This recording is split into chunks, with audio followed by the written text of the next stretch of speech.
Hello and welcome to the On the Whistle podcast. My name is Alistair Howarth, co-host of the podcast, and today in our preview series, we are looking towards the north of the continent to Algeria, who have high hopes after winning the competition in 2019, failing so spectacularly in 2021. But can they get redemption in 2023? Can Jamal Belmadi get redemption in 2023 after two so difficult years? Joining us to analyze their chances at this AFCON is fan favorite Maher Mezahi, the Algerian super journalist, rings in from Algiers to discuss whether this team has it in them to go all the way. Maher, we're looking at an Algeria team, 11 games undefeated, haven't lost a match in over a year, only 5 defeats, I think, in the past 5 years. Everything looks so rosy coming into an AFCON, but something fills me with a little bit of dread for Algeria, because I feel like we had the exact same conversation coming into the last AFCON. I think at that time it was almost 30 games unbeaten or whatever that record they were chasing of going, and they just needed one more undefeated game, and then it all became unstuck. What is the mood in Algeria? How are things looking? Because I'm seeing a good team, I'm seeing confidence, but after last AFCON, I don't trust Algeria anymore. No, I think you're right to bring it up. Almost exactly 2 years ago, we were riding on the highest of highs. We had gone on a run of, I want to say, since 2018, almost 3 years undefeated. We were about to set a new world record for unbeaten matches that actually Argentina ended up setting, and then lost. I think the first time they broke, it was Italy on their run, I think, immediately after the Euros, and then Algeria, and then I think Algeria just didn't get to Italy, but just about, and then Argentina overtook them, if I'm not mistaken. So they're on a great run, defending champions, and everything was like, we need to have a great performance at the World Cup. Jamal Belmadi coached in Qatar. We had a lot of players playing in Qatar. It was the first quote unquote Arab World Cup. Pretty much what you see, the World Cup that Morocco had, that's what Algeria was really hoping for. That they were hoping to do that, and they thought that they were good enough to do it, really. And we head into that AFCON in a group which is not easy, but Algeria is expected to come out of that group. You have Equatorial Guinea, Sierra Leone, and Ivory Coast. And yeah, first match draw with Sierra Leone, second match lose to Equatorial Guinea 1-0, and the streak is broken. And then the third match thoroughly beaten by Ivory Coast. And you start saying, okay, maybe it was just a bad AFCON. These things happen, maybe, I don't know, the water wasn't good in Douala, maybe something happened. But then we go into FIFA World Cup qualifying. We beat Cameroon in Cameroon, which hadn't been done for like 30 years. So you start feeling confident again. And then you lose at home for the first time ever in a competitive match at that stadium, Stade Mustafa Chaker in Blida, which is, again, a record that stood for over since 2004, so almost 20 years. And that really was a blow to the gut. Like, for the entire country, I think we're still feeling the ramifications of it today. That World Cup was everything for the coach, for that group of players.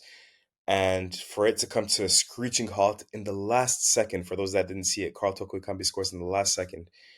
Yeah, it was just really, really tough. But not just the last second, was 120 plus 4. Like, not last second of 90, last kick, last second of, not last second 120, last second 124, last kick, like, yeah, sorry. I was putting on my clothes and getting ready because I was gonna run to downtown Algiers and start filming, because I know there was gonna be huge celebrations. And as I was putting on my jacket, that ball went in. Everybody was like, I could hear people like screaming in the neighborhood that I live in. Like, yeah, it was rough. But anyways, there's that from the 2019 to the 2022, that run that we had was pretty much with the same generation.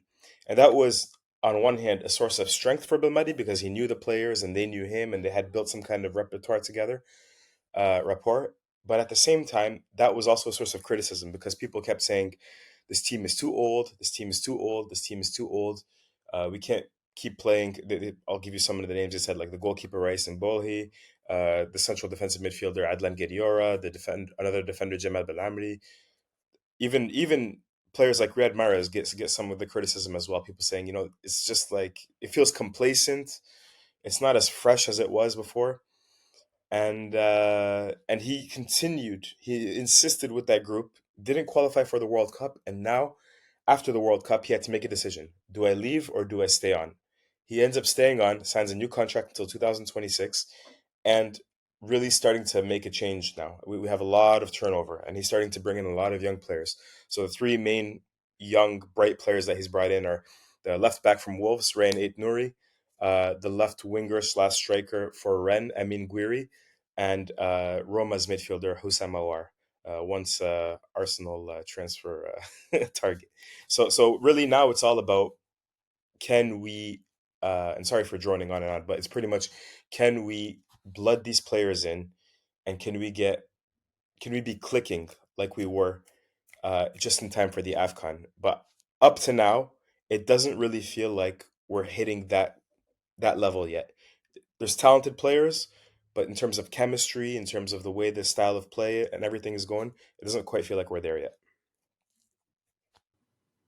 Yeah, and I want to talk about Belmadi because obviously, like you said, everything was building up to this Qatar World Cup, and he also feels like a bit of a, I don't know, the first of this new movement and generation of local managers who have experience abroad but have brought it back to their country and have seen incredible success. And we've seen the likes of Cisse and Regragui following up, and suddenly we're at this AFCON that is dominated by African coaches for the first time. There's not that kind of same European influence, and the Europeans that are at this AFCON are the likes who've been there and done that across the continent. Your Veludes, Tom Saint-Fiet, De Sabre at Congo, and Belmadi was at the forefront of this, and everything building up to Qatar was so much of this Algeria team was about him and what he had done. Has that weight of that loss, is that still, carrying with him? Is he still the kind of have the same presence that he did when you won back in 2019, or have those years and, the weight of that horrific failure of those couple months weighed him down? And how is he coping with that?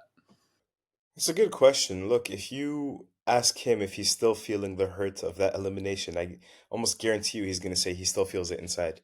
Um, that World Cup was everything to him. Has it changed him?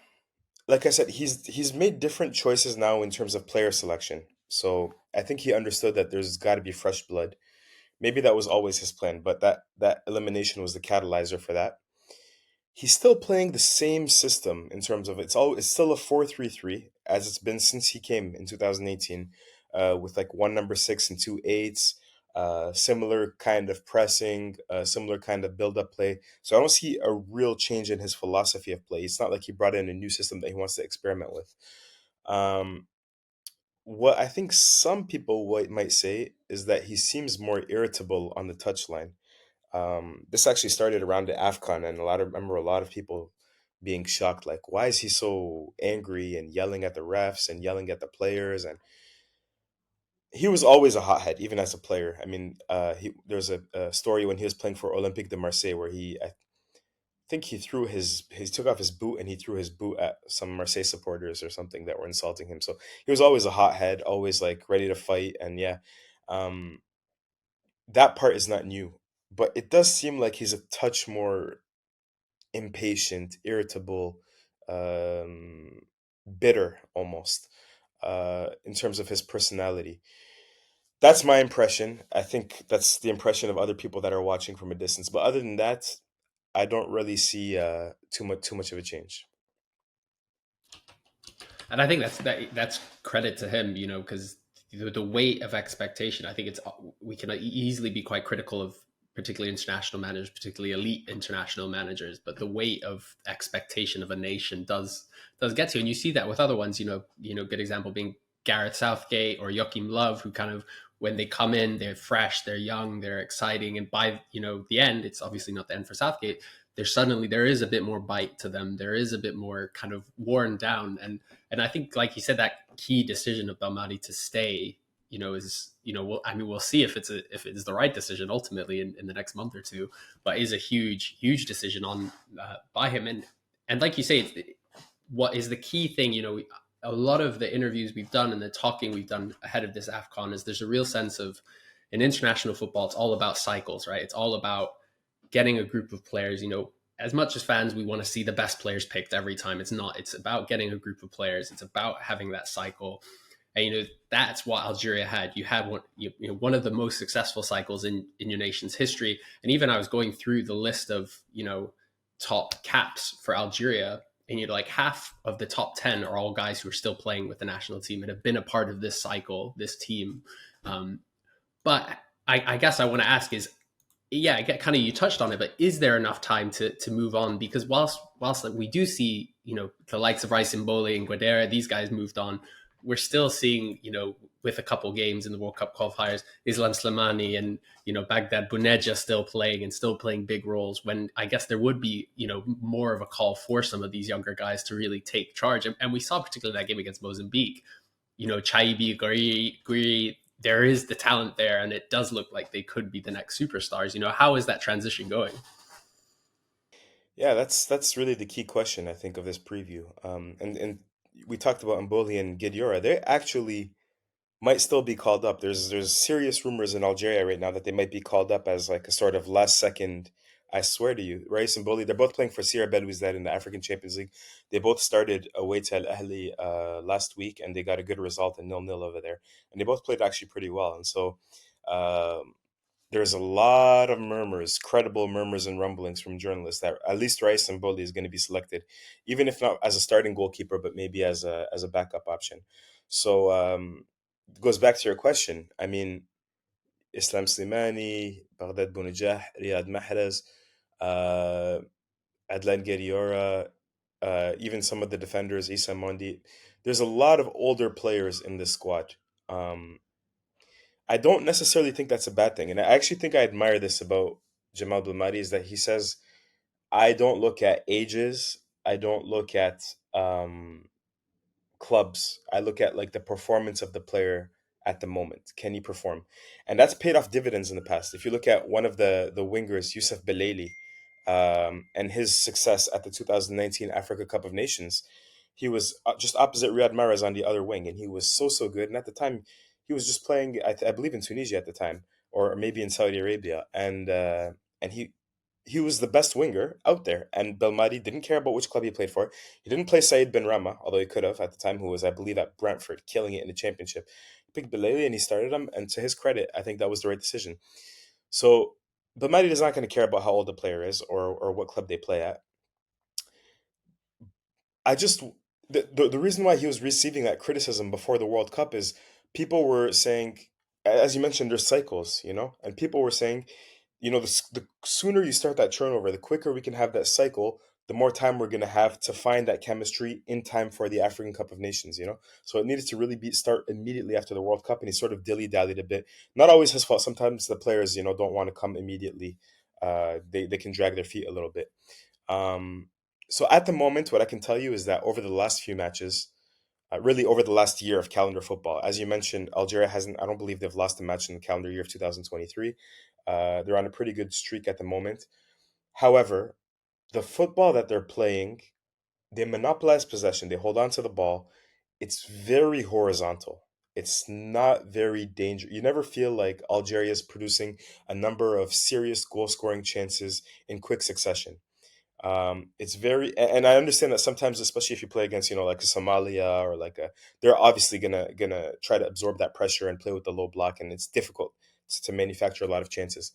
But at their zenith, Algeria were playing with that kind of rhythm, and we're scoring 6 goals against Zambia and 7 goals against Tanzania, and so we're not there. We're not there. We're simply not there, and that's why people feel a little bit reticent for this African Cup of Nations. It's not clicking. It's very horizontal. It's and there's a few weaknesses defensively in central defense and the number 6 defensive midfielder. We haven't really found a solution there. There are players who are decent players, but for some reason, when they're put together, or when there's a new midfield combination, it never seems to work out as well as we want it to. So those are the real question marks ahead of this AFCON. Yeah, I think that's exactly what I think when I both seeing them at the AFCON, but then since, and I would almost criticize Morocco for the same thing recently, is there's no penetration, and it really struggled to get that kind of between the lines. And like you say, you have the midfielders now to do that, especially look at Ahuar and players like that, where there is the quality there. It's just kind of not clicking. And I guess, we can then have a look, I guess, at your group, because, you're going to experience the exact same thing you had at the last AFCON and what we've been struggling with in the World Cup qualifiers, where, Angola, Algeria, Burkina Faso, and Mauritania, you're going to be up against low blocks. I mean, Angola, I think their last 3 games have all been 0-0, and the one before that was a 1-0. This is not an adventurous team. This is not a team that's going to come out at Algeria. They're going to be a low block. Mauritania, very similar under Amir Abdou, is very good at setting up kind of defensive low block. And Burkina Faso, obviously, we know in terms of the counter-attacking talent they have. How do you feel going into this tournament that Algeria can actually kind of make it through this group stage? Because my sense of that is that actually when you come up against the bigger teams, when there is a bit of space in transition, we will see the talent come through, but it's that kind of breaking down those low blocks which kind of has been getting you in trouble. How do you feel that's going to go at the AFCON? It's a good question. I mean, when they've come up against, for example, Egypt in a recent friendly, it was 1-1. I thought that was an interesting match because you had Egypt, for me, are really playing really good football at the moment with Rui Vitoria. I mean, there seems to be like a level of cohesion that's not with the Algerian national team at the moment. Even their front line, I mean, they're really, really in form. And that was a good match, and I thought it was fairly even, And so, as you mentioned, like maybe they play up to the level of opposition and maybe down to the level of opposition as well. But taking a look at the group stage, Burkina Faso always plays us tough for some reason. The African continent has a way of doing that. For some reason, they always pair. Like Tunisia. Are Tunisia and Mali's group? I believe they are. Yeah, Tunisia and Mali. Yeah, that's the one. I mean, same with So yeah, it's, I don't know if that's just the luck of the draw or what, but Burkina Faso always, we've really drawn them over the last 10 years since the 2014 World Cup qualifying. We've drawn them a lot of times, and they've always played us very, very tough. We tend to get the better of them, but it usually comes down to a goal or two. And I really like this Burkina Faso side. People tend to forget that they made it to the semifinals, if I'm not mistaken, 2 out of the last 3 AFCONs. Am I wrong about that? I hope I'm not wrong about that. But if you go back to 2013, 3 in the last decade. Yeah, because they won 3rd place in 2017, and then for semifinals 2021. But they missed it in Egypt. That was the one. They lost to Senegal in 2021, and then in 2017 they lost to, I believe, Cameroon, if I'm not mistaken. So, by the way, the 2 sides that end up being champions in each of those tournaments. They have really good players. I don't need to tell you about Tapsoba. I don't need to tell you about, the experience of somebody like a Bertrand Traore, a lot of young legs and like Issa Kabore, even like a midfielder like Gustavo Sangare. Just, I love watching him play. He's one of those guys where I said, like, don't pay attention to the club he plays for. Watch him when he plays football. And when he plays with Burkina Faso, it's just really, really good in midfield. So I'm expecting like a draw or maybe a close win against Burkina Faso. And then, as you mentioned, Mauritania, for me, even before Amir Abdou, even when there was Corentin Martins as a coach, I think they're always sort of embraced that low block, and they have, very big defenders, and they try to hit you on the set pieces. Again, if they can't beat Mauritania, then yeah, you don't deserve to do anything really at the AFCON. That's with all due respect to Mauritania. But if Algeria is really looking to achieve their objectives, they should be able to beat Mauritania. And Angola is one where I always think, are they a dark horse? Are they not a dark horse? They have pockets of talent here and there, but it just seems like, if I'm not mistaken, I mean, they have some players with some experience, like a Shaw or a Harry Nilsson or a few here and there. But it seems like maybe some of their best players usually, or let me rephrase that, some of their new players that they've recruited recently, uh, are don't have experience playing on the African continent, and then some of the very talented youngsters like Zito Lavumbo or like I don't know, they also really don't have experience playing in these tournaments. And so it feels like I don't really think Angola is experienced in playing at AFCON. So I'm really hesitant to label them as dark horses. I think they're gonna probably fail to get out of the group stages. So I do think Algeria and Burkina Faso will get out, and Mauritania and Angola will crash out. Yeah, I think that's fair. But I guess, I wanted to ask specifically about, because I feel like this hasn't been really talked about, talking about someone like Mahrez. And I think Algeria is an interesting country to talk about this in the perspective, because for a long time, you've always had a lot of your core players playing in the Arab world, in Qatar, in Saudi Arabia, in UAE, wherever, even in North Africa.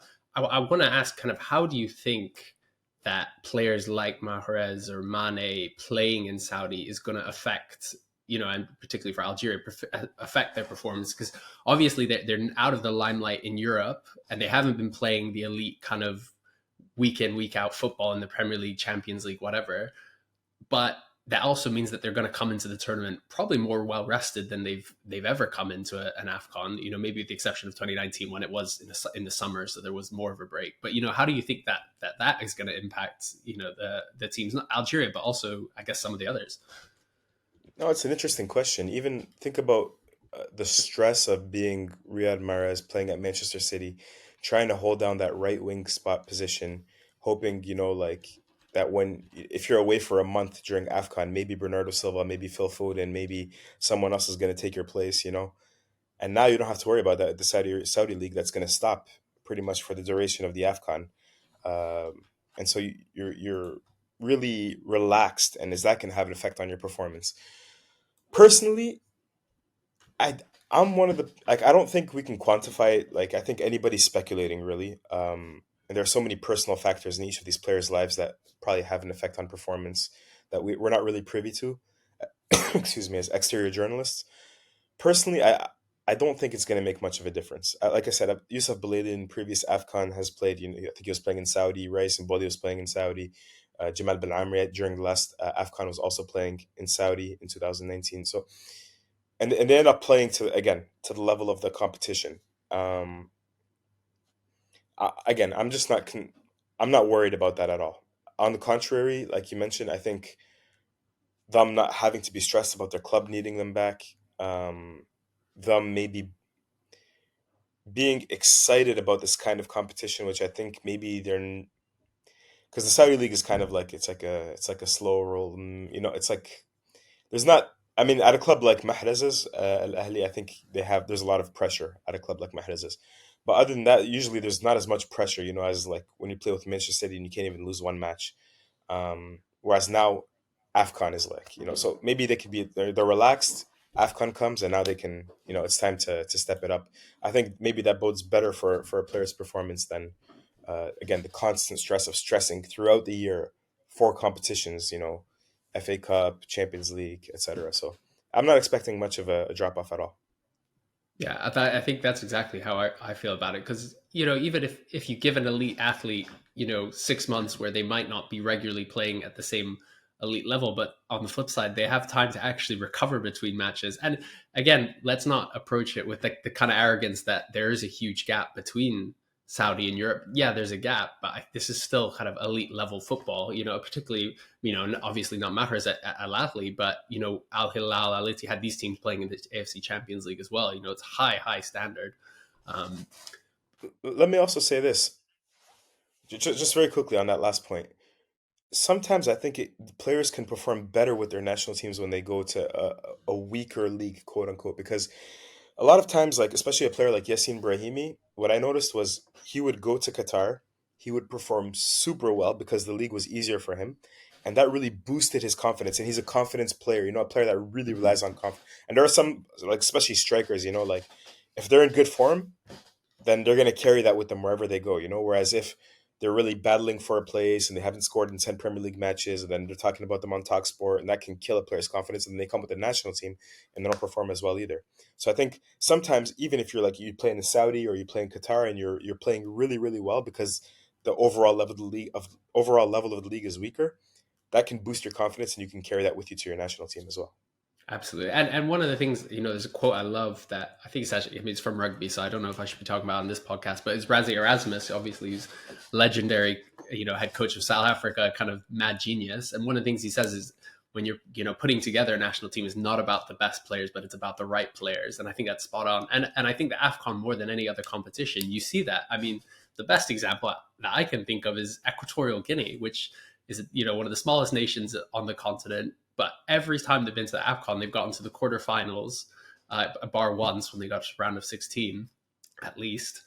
But their entire team is playing in the second and third division of Spain. Emilio Nsue, third division of Spain. He scores 2 goals in World Cup qualifiers, and Equatorial Guinea are top of the group.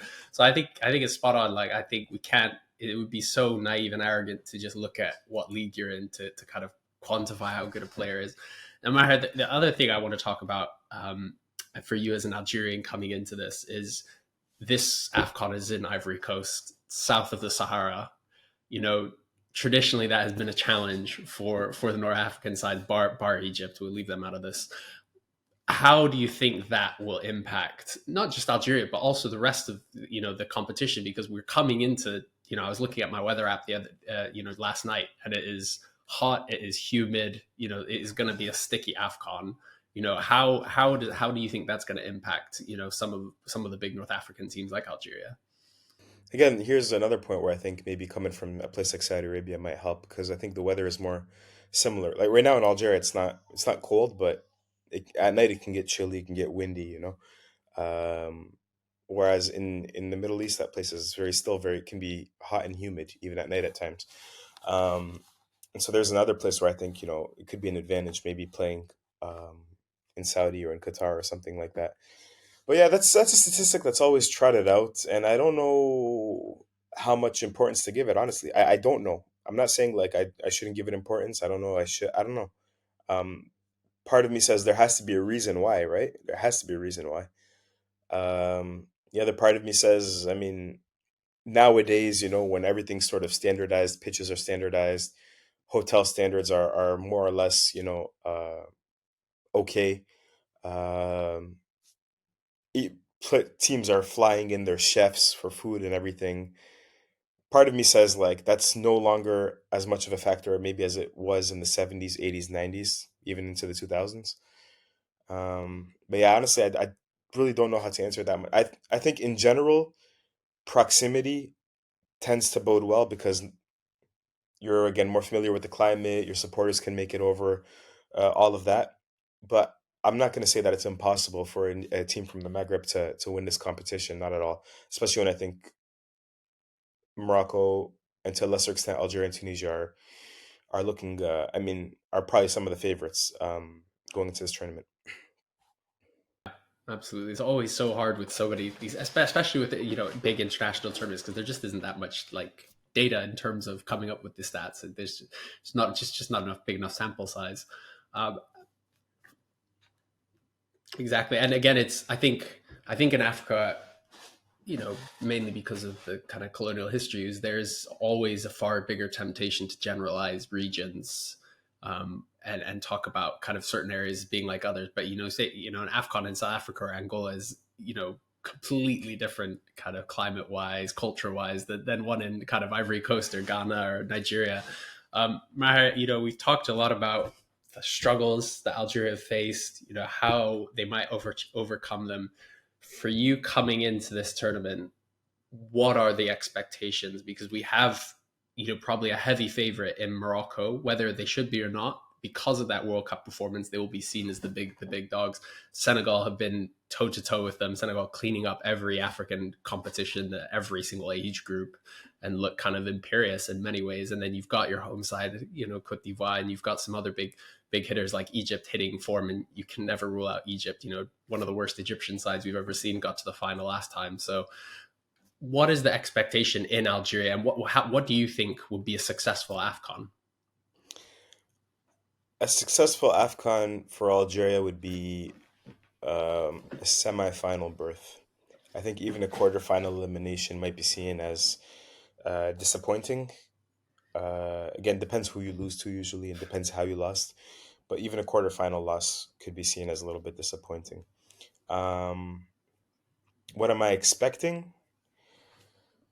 Honestly, again, when it comes to predicting with the Algerian national team as well, it's kind of bizarre because prior to the 2019 African Cup of Nations, very, very few of us were confident that we were going to win the tournament. And then the team that showed up over there, it was like, it clicked really in the last 10 days of training camp and of preparation.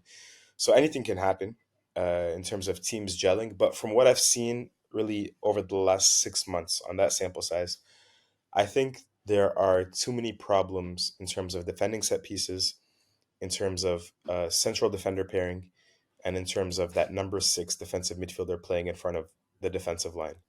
Again, maybe they drilled set piece defending because Belmadi brought it up during the post match press conference recently. Maybe Ismail Ben Nasser comes back from his knee injury and he plays the number 6 role, which he says he can play and he'd like to play, and he can shore that problem. He can shore that problem up for us. So there are potential possible solutions for us there. Um, but over the last 6 months to 1 year, I've seen real major problems that if they are not resolved, I don't see us getting to the semifinals. Maher, thanks so much as always for coming on the pod. We always have to end though these conversations with a quick fire round of predictions and questions, and I'm not going to let you get away with any so and so answers as some of our journalists have tried to get away with. So I think first off, we're going to ask you, coming into this tournament, who is Algeria's most important player coming into the AFCON? Algeria's most important player coming into the AFCON is Riyad Mahrez. If he plays up to his ability, it's going to make a real difference. We saw that when games are tight, he can. 2019 AFCON, think about that. Yeah, think about that free kick against Nigeria in 2019. Only Riyad Mahrez can do something like that on the Algerian national team. So he's for me, he's the player. Sorry, I know this is rapid fire. I'm going to make it quicker. No, it's fine. It's fine. On the whistle, we say it's rapid fire. Nothing's ever rapid fire. All right, and who coming into the tournament is the one youngster that you think we should all be watching out for? Faris Shaibi from Eintracht Frankfurt. I liken him a little bit to kind of like a Frank Lampard. He is from the exact same neighborhood as Karim Benzema in Lyon. Um, he was really, really good at Toulouse. He won League One Player of the Year last year in France. Makes the move to Eintracht Frankfurt. And the thing that impresses me the most about him is he rarely makes bad decisions. He's not flashy. He's not going to jump out on your screen, but he'll make the right pass when it's time to make that pass. If he's going to take a shot on goal, he's going to hit the target. He's not going to blast it over or miss the target from 15 yards wide or anything like that. That's what I like the most about Faris Shaibi. His decision making, his fundamentals are sound. He's the kind of player that makes the team better, and that's why I think he's a player that you should watch closely. And the closer you watch him, the more appreciation you have for him. And how far are Algeria going to get? I want to hear a prediction. How far are they going to get at this tournament? I said they wouldn't make the semifinal. I think they'll be eliminated either either in the quarterfinal or the semifinal. I'll say semifinal. Semifinal, they lose to maybe Senegal finally gets one over Algeria. I think we beat them in the last 6 matches or so, but maybe Senegal finally get one over Algeria. Okay, and if Algeria don't win don't win that semifinal, if they get knocked out, who is going to win? Who is your prediction for who's going to win the AFCON 2023? My favorites are Morocco, Senegal, Egypt, um, and Ivory Coast. I think for some reason, I have a feeling Mohamed Salah is going to get his AFCON, and Egypt is going to win their 9th Cup of Nations. Finally get his hands on the AFCON. Bless him. He's definitely put in the work for it. And if Egypt are going to win the tournament, who is going to be the top scorer? Top scorer of this upcoming tournament is going to be Victor Osimhen in his first AFCON. I think this first 6 months of the year have been a little bit difficult for him with Napoli, with everything that's gone on off the field, with their club being weird. But I think he's going to be hyper motivated to play well at this Cup of Nations. It's his first tournament. I think he's gonna knock in a few goals. Victor Osimhen, the very much the big answer at the moment. Is that the most popular? Yeah, yeah. Oh, 100%. Yeah, I've only heard a couple others that aren't him, and you know it's so hard to argue against him because even with Nigeria being the basket case they are, 10 goals in qualification like in 6 games is ludicrous in terms of his actual output. All right, so Victor Osimhen is going to be the top scorer. Who is going to get player of the tournament? If Egypt win, it has to be, I want to say Mohamed Salah. But I'm going to put a 1B here. My 1B is going to be Mohamed Abdel Munim, their star defender from Al Ahly as well. Who obviously was the massive kind of breakout star for the Egyptian team. I mean, I guess alongside Gabaski, but Abdel Munim was definitely the big breakout and has been one of the best defenders on the continent since then. Maher, thank you so much. As always, it is wonderful getting your insight, your expertise. Can I throw one more in there? Your stories. Yeah, go on. I'll always take another one. Young player of the year is either going to be Karim Konate, who plays as a second striker for the Ivory Coast. I think he's only Cote 18, d'Ivoire. playing for Red Bull Salzburg. Or one of the Senegalese youngsters in midfield, Lamine Pape or Matar Sarr or Amara. Lamine Camara, one of those two. Yeah. That No, not Amara. Pape Matar Sarr or Lamine Camara. I don't think Amara is gonna get that much time. fair enough. Maher, thank you so much. As always, it's brilliant to have you on. Love it.